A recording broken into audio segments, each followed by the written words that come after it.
Ele é digno de toda honra, toda glória, todo louvor. Desde o dia que eu aceitei Jesus, a minha vida ela mudou. Aleluia, Jesus. Ela mudou. Não era um criminoso, não era iniciado entorpecente, não era um matador, mas não deixava de fazer as coisas erradas. Continuava fazendo sempre as coisas erradas. E quando uma vez, quando eu estava enfermo, após eu ter aceitado Jesus, após eu ter parado de fumar, eu aceitei a Cristo. E poucos dias depois me veio a enfermidade. Luzia, câncer. E quando os médicos falaram para minha esposa, leve sua esposa embora para morrer na casa dele, aí Deus entrou. Deus fez um milagre na minha vida. Eu estou aqui para testificar que, independente do ouro e da prata, Ele tem sido fiel na minha vida.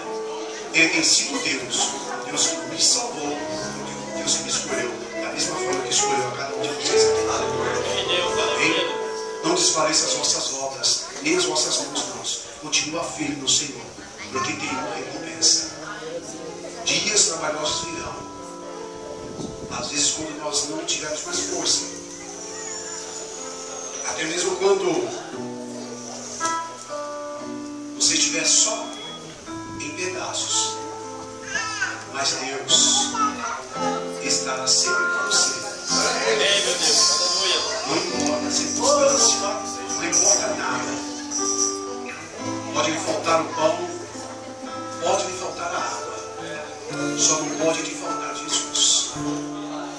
Porque quando um dia você esteve perdido, Ele olhou para você e escolheu a você a Deus. Sabia disso?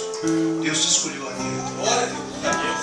Por isso que quando eu estou nas lutas, nas provas, forças não posso dizer que eu não tenho.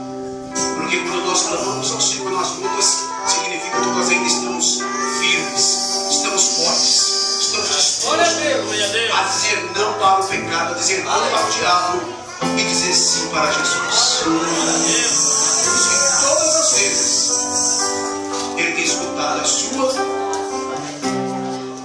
e a oração de todo o povo que clama a Ele.